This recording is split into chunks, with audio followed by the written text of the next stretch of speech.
Dito mga gar, mainit ang aming rambulan, para kaming mga manok na pan sa bong na nagsalpukan. Maya-maya pa kami ay nagpatintero, halos pirma na lang ng langaw ang kulang at lilisan na sila. Tung si Direct di nakatakas, tinamaan siya ng ligaw na bareta.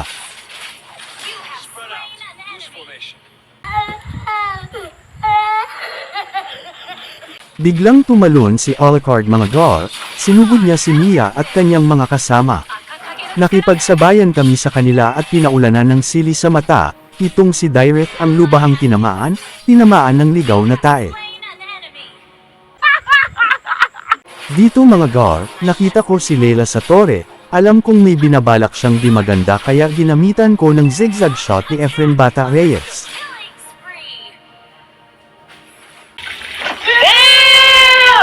Nagkakagulo ang mga kasama ko mga gar, si Direct at Alucard kasi ay walang ambag sa inuman tapos malakas pang pumulutan. Kaya sa inis ko binato ko siya ng 500 na coin sa ulo.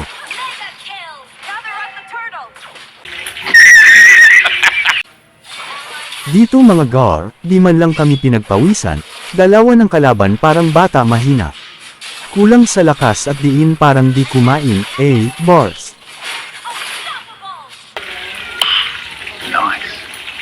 Nagsampalan si Alice at Chu sa damuhan dahil sa selos.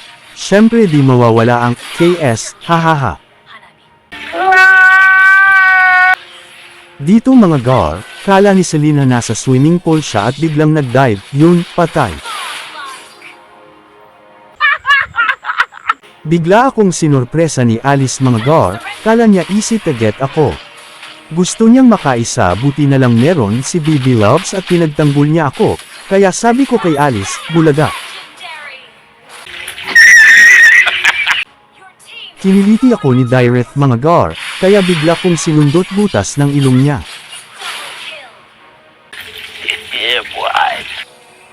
Ang lupit ng galawan ko dito mga gar, halos lahat ng bala ko ay salo ng mga kalaban.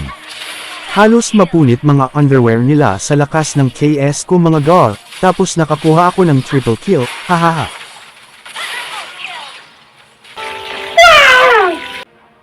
Astig trip ni Selena mga gar, sumusugod bigla, sumabay pa si Alice, kaya bigla siyang naalis sa mapa. Si Direct pumalag pa pero sablay, kaya sabay-sabay naming pinagsusuntok ang mukha niya.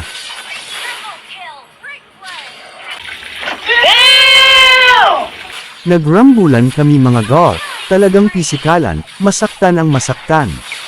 Hindi nila alam na mabilis akong sumuntok. Ang dahilan ng pag-aaway namin ay sa tanong na, ano ang nauna, manok ba o itlog? Sorry. Nagfa-farm kami mga gar, bigla kaming sinugod ng mga kalaban, kala siguro nila malakas sila. Na-high blood ako, binuhos ko lahat ng galit ko, pinatulog ko lang sila tas bigla akong binato ng bote. Ang bilis ng takbo ko mga gar, parang nahihirapan kasi kakampi ko, syempre alam na this pinagbabawal na, KS, hahaha. Bigla akong nakaramdam ng gutom mga gar, tapos tong si Alice balak pang agawin si Chu my Baby Loves. Di ko ang pinalampas, pinatikim ko sa kanya ang talim ng samurai ko. Mabilis kaming sumugod sa damuhan dahil may nagnanakaw sa farm.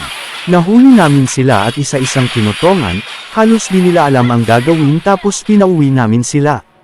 Hinabol namin si Layla dahil hawak-hawak niya ang malaki at bilog na. Cabbage. Dito mga gar, may napansin akong tumatay sa damuhan si Selena, nagulat siya nung bigla kong pinalo puwet niya.